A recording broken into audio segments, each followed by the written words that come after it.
Welcome back. FBR के साबिक chairman जनाब शबर जैदी साहब लॉ टैक्स लॉ और बहुत हवालों से एक अहम शख्सियत। Thank you very much sir. मेरा सादा सा सवाल है, फिर मेरे दोस्त करेंगे। हजूर, मैं ये पूछना चाह रहा हूँ कि ये जो हमारा तजुर्बा था, गैट, WTO, टैरिफ गिराने, करेंसी को पैक करना डॉलर के साथ, इज इट अनरेवलिंग नाउ? और आज हम जिसमें हैं ये क्या उसी का नतीजा है जो हमने सारे टैरिफ गिरा के अब हम देखते रहते हैं कब कर्जे की ट्रैंच मिलेगी? क्या कहेंगे? देखिए, आप बिल्कुल सही कह रहे हैं। और अगर आप मेरी पिछली बातों को याद रखें कि ये जो हमने WTO को और इन चीज़ों को टैरिफ गिरा के और इम्पोर्ट बेस्ड इकनॉमी को चलाया है, इसने पाकिस्तान की मईशत की बुनियादों को हिला दिया है।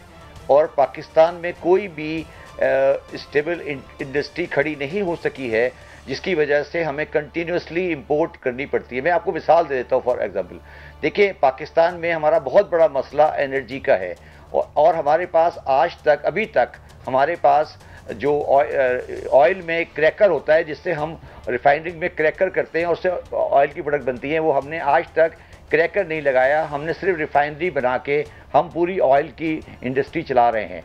तो ये जो हमने WTO को एक्सेप्ट किया था, और बड़ी इंटरेस्टिंग बात है कि ना उसको इंडिया ने कंप्लाई किया, ना उसको अमेरिका ने कंप्लाई किया, ना यूरोप ने कंप्लाई किया।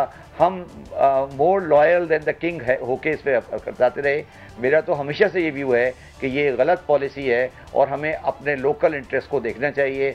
और लोकल इंटरेस्ट को आप उसको जो मर्ज़ी कहें, प्रोटेक्शन कह लें, आप उसको फैसिलिटेशन कह लें, वो देनी पड़ेगी। अदरवाइज आपका मुल्क अपनी मईशत की बुनियादें इस्तेमाल नहीं कर सकता। अच्छा शबर साहब, आप लास्ट टाइम भी आए थे और इत्तेफाक है जो बातें आपने की एज इट शामिल हुई। ना वज़ीर आज़म किसी बड़े मगरमच्छों पे हाथ डाल सके, ताजर करते हैं उन्हें ब्लैकमेल वो कर लेते हैं, सनतकार वो ब्लैकमेल कर लेते हैं, टैक्स कोई देता नहीं, महंगाई अरूज पर चले गई है, क्या डॉलर आसमानों पे चले गया है? क्या ये खुदा ना खास्ता मुल्क किसी बहुत बड़े क्राइसिस में तो नहीं जा रहा अगर इसे ना रोका गया तो? देखिए भट्टी साहब, मैं एक बड़ी तल्ख बात कहना चाहता हूँ कि हमने 4 साल के अंदर अभी तक मईशत में कोई बड़ी तब्दीली नहीं की है। और आज भी हमारी मईशत जो है वो आप ये समझ लें कि आज मईशत के जो पैमाने और जाविये हैं वो लोअर मिडिल क्लास को, गरीब आदमी को बहुत बुरी तरह हिट कर रहा है। और हम किसी भी एक सेक्टर में गरीबों को या मिडिल क्लास लोगों को किसी किस्म की फैसिलिटी प्रोवाइड करने में नाकाम रहे हैं। इससे किसी को दो राय नहीं होनी चाहिए। और अगर ये चीज़ कंटिन्यू करती गई और आगे इसको सपोज़ करें कि हमने इसको 3-4 साल और चला लिया, तो मैं ये नहीं कहता कि डिफ़ॉल्ट में जा रहे हैं, मगर फिर पाकिस्तानी माशरा लॉ एंड ऑर्डर के और ऐसे मसाइल में घिर जाएगा जो हमारे लिए नहीं होंगे। अगर आज भी हमारी वार्निंग बेल नहीं चली तो बात नहीं होगी। मैं इसको आज मुझे बड़ी सख्त अफसोस हुआ जब मैंने कल प्रेसिडेंट साहब का एड्रेस सुना। तो उसमें हमें ये चाहिए था, ये एड्रेस इसलिए नहीं होता कि हम अपने सियासी स्कोर सेटल करें, ये एड्रेस इसलिए होता है कि हम अपनी फ्यूचर की डायरेक्शन दें। और सियासत में डायरेक्शन सिर्फ मईशत की हो सकती है। मुझे कोई मईशत की कंक्रीट डायरेक्शन इस स्पीच में नजर नहीं आई। शबर साहब, आपने हमारा जो मसला है वो ये है, आपने इकोनॉमी की बात की है, मैं जो आपसे सवाल करना चाह रहा हूँ, आप भी उनमें शामिल हैं। इकोनॉमी की बात होती है सिर्फ, मैं जरा एक सवाल कर रहा हूँ, बात होती है सिर्फ अपनी। आप मेरा सवाल ले लें। मैं आपसे पूछ रहा हूँ कि 3 साल में तकरीबन 7,000 अरब के करीब हमने बैंकों से हमारी हुकूमत ने कर्जा लिया है, कोई 24 बिलियन US$ हमने बाहर से कर्जा लिया है। आप भी FBR के चेयरमैन हैं, आपने भी टैक्स इकट्ठे करके हुकूमत को दिए हैं। मेरा आपसे सिंपल सवाल ये है कि ये जो इतना कर्जा जो लेते हैं, ये खर्च कहाँ होता है, ये किस पे लगता है? ज़रा ये तो ज़रा समझा दें हमें। देखिए, ये बड़ी इंटरेस्टिंग बात है। ये लगता नहीं है, ये आप इस तरह समझें कि मेरे घर का खर्चा 100 रुपये है और मेरा आमदन 80 रुपये है, तो 20 रुपये तो मैं खर्चा लेता हूँ। ये तो जब 20 रुपये में लूँगा तो रोटी खाने पे लग रहा है, वो उससे मेरा घर नहीं बन रहा है। मैं बिल्कुल आसान बताता हूँ। एक घर है जिसका खर्चा 100 रुपये है और जिसकी आमदन 80 रुपये है, तो हर साल हम 2000 बिलियन रुपीस का एक्सेस होता है हमारे बजट में एक्सपेंडिचर का इनकम से ऊपर, तो 2000 बिलियन का हर साल कर्जा ऐड होता जाएगा, चाहे आप सीधे लेट जाएं या उल्टे लेट जाएं, सब बात एक ही पोजीशन आएगी। तो ये जब तक आप इस बैलेंस को बैलेंस नहीं करेंगे तो ये मसला चलता रहेगा। चलिए हल बताएं ना, इसका हल क्या है शब्बर साहब, इसका हल भी बता दें। इसका हल है कि जी आप, इसका हल वो है जिसके लिए मैं आता है, जो आपने टैक्स की बेस बढ़ानी है, खर्चा रुपये में आता है, वो खर्चा हम पूरा नहीं कर पा रहे हैं। देखिए हमारे दो बैलेंस होते हैं, एक करंट अकाउंट होता है डॉलर का होता है, एक रुपये अकाउंट होता है जो टैक्सेस से आता है। हमारा जो आमदन है टैक्सेस से, उससे हमारा खर्चा तकरीबन 20% ज़्यादा है। तो डिफरेंशियल कहाँ से आएगा? वो कर्जे से आएगा। तो उस कर्जे से कोई घर नहीं बन रहा होता, बल्कि आप रोटी दाल चीनी खा रहे होते हैं, ये मतलब है। तो ये कर्जा कम होने का, ये आप कह रहे हैं कि पैसे कहाँ गए, तो पैसे कहीं नहीं गए, ये पूरे तनख्वाहों में चले गए, ये आपकी जो बिजली की सब्सिडी में चले गए, ये आपकी वीट की इंपोर्ट में चले गए। ये कोई मतलब आप ये नहीं समझे कि इससे कोई सड़क बन गई या इससे कोई एयरपोर्ट बन गया। ये पाकिस्तान का रेगुलर फीचर है। और जो हमारा बजट डेफिसिट है, बड़ी अहम बात की, बड़ी कि हर साल 20% बढ़ता है, तो आने वाले 10 सालों में तो इसकी तादाद 20 से 50% हो जाएगी। तो कैसे चलेगा मुल्क?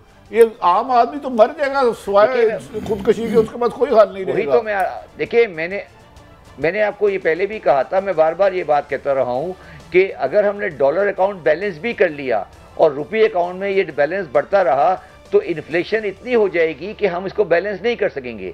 इस वक्त जो मसला इकोनॉमिक्स का है, हमारे मईशत का, वो ये है कि हम अपनी इन्फ्लेशन को, जब हम हर साल 2000 या 2000, 1900 या 2000 बिलियन का कर्जा लेंगे तो इन्फ्लेशन तो आएगी। वो कर्जे का मतलब होता है भट्टी साहब नोट छापना। तो नोट छापते हैं इनडायरेक्टली, तो वो तो ऑटोमेटिकली इन्फ्लेशन में जाएगा। तो ये जो कांस्टेंट हमारा बजट डेफिसिट है, ये हमारे इन्फ्लेशन को बढ़ता जा रहा है, आमदनी नहीं बढ़ रही। तो ये बुनियाद है। और मैं समझता हूँ इसके ऊपर मैंने अभी तक किसी अपोजिशन से, मैं इस पर कसूरवार अपोजिशन को ठहराता हूँ। अपोजिशन वाला महंगाई करता है, वो ये नहीं बता रहा कि भाई इसका रास्ता क्या है। ये मसला कोई नवाज शरीफ का या इमरान खान का नहीं है, ये मसला पाकिस्तान का है कि भाई ये डिफरेंशियल जो आ रहा है ये क्यों आएगा, ये कैसे कौन कवर करेगा। शब्बर साहब, एक सवाल आपसे बड़ी रहनुमाई मिलती है। ये जो अचानक एकदम डॉलर को पर लगे, ये कहा जा रहा है 175 या 80 पे जाएगा, इसका कोई बेनिफिशियरी भी है या ये कोई सिस्टम चलाने वालों से गलती हो रही है? देखिए इसकी वजह ये है भट्टी साहब कि डॉलर जो है 180 पे जाएगा या 170 पे जाएगा, मैं नहीं समझता कि होगा। मगर मसला ये है कि जब आपका जो करंट अकाउंट का डेफिसिट है वो अगर आपका बढ़ता गया तो डॉलर की जो पोजीशन है वो कमजोर, पाकिस्तान रुपये की पोजीशन कमजोर होती जाएगी। तो ये हमें देखना पड़ेगा कि हमारा करंट अकाउंट डेफिसिट कितना आ रहा है। उसमें अगर हमारी इंपोर्ट बढ़ती जाएगी और एक्सपोर्ट नहीं बढ़ती उस प्रोपोर्शन में, तो ये बढ़ता जाएगा और हमारा रिलायंस सारा इस वक्त रेमिटेंसेस के ऊपर है। और दूसरी बात ये है कि आपका जो इकोनॉमिक इंडिकेटर्स हैं उसका रिफ्लेक्शन नज़र नहीं आ रहा। ये मैं बिल्कुल इस पर क्लियर हूँ कि इन द लास्ट 12 मंथ्स हमारी इकोनॉमी बेहतर हुई है, मगर वो बेहतर होने के बाद उसका असरअंदाज डॉलर पे उस शक्ल में नहीं हुआ है। और भट्टी साहब एक बात आपको कहनी पड़ेगी, मुझे कहने में कोई आड़ नहीं है कि जो डॉलर का रुपये की वैल्यू कम हो रही है वो हमारे एक्सपोर्टर को फ़ायदा दे रही है। और वो एक्सपोर्टर, मगर जितना फ़ायदा उनको डॉलर की डिवैल्यूएशन से हो रहा है इतना वो एक्सपोर्ट में शायद इंक्रीज़ नहीं कर पा रहे हैं। और उनको चाहिए कि वो अपनी इस पोजीशन को स्ट्रॉन्ग करें, अदरवाइज़ वो कम्पिटिटिव नहीं रहेंगी और ये पोजीशन नहीं रहेगी। आज जो हमारी एक्सपोर्ट की इम्प्रूवमेंट नज़र आ रही है वो इसलिए नज़र आ रही है कि आपको रुपये टर्म में अच्छे पैसे मिल रहे हैं अपनी एक्सपोर्ट के अगेंस्ट। मगर अब शबर साहब आपने एक्सपोर्ट बढ़ा दी और आपको पता है हमारी इंपोर्ट डबल हो गई है। यानी कि अगर 1 रुपये की चीज़ें हमने बेची है तो 2 रुपये की हम बाहर से खरीद रहे हैं। तो अगर एक्सपोर्ट बढ़ी है तो इंपोर्ट हमने डबल कर दी है। मगर मेरा जो आपसे सवाल है वो ये है कि वज़ीर ख़ारजा अपना ख़जाना साहब ने आज फरमाया है कि हम कनक सस्ती करने जा रहे हैं। मैं इसीलिए बड़ा छोटा सा सवाल करता हूँ, इज़ इट पॉसिबल कि ये इस तरह 3 साल में हमें हर बार खबर आती है कि वज़ीर आज़म ने नोटिस ले लिया, अब महंगाई कम होगी। वो कह रहे हैं जी अब मिडल मैन का रोल ख़त्म कर देंगे जो 400% मुनाफा ले रहा है। Is it possible, can they do that? नहीं देखिए ना, बात वही वाली बात है ना कि हमें लॉन्ग टर्म पॉलिसी लगानी पड़ेगी ना कि हम क्या इस तरह कंटिन्यू कर सकते हैं। ये नहीं हो चल सकता इस तरह से। आपको बुनियादी लॉन्ग टर्म पॉलिसी लेनी पड़ेगी और वो हम नहीं कर पा रहे हैं। और मेरा फिर मैं उसी बात पे वापस आ रहा हूँ जहाँ से मैंने बात शुरू की थी कि हम in the last 3 to 4 years बुनियादी तब्दीलियाँ अपने मईशत के कारोबार में नहीं कर पा रहे हैं। हम एज़ यूजुअल वाला स्टेटस क्यो वाला कारोबार चला रहे हैं। इससे पाकिस्तान के बुनियादी मसाइल हल नहीं होंगे और हमें out of the book solutions और स्ट्रॉन्ग मेजर्स लेने पड़ेंगे। मगर अब सवाल ये है कि चौथा साल है गवर्नमेंट का, वो क्या स्ट्रॉन्ग मेजर ले सकेगी? ये बहुत इंपॉर्टेंट सवाल है और इसका आंसर देना पड़ेगा। बहुत शुक्रिया जनाब शब्बर ज़ैदी साहब, आपने हमें बहुत ज़्यादा जो है वो एनलाइटन किया है। Thank you very much.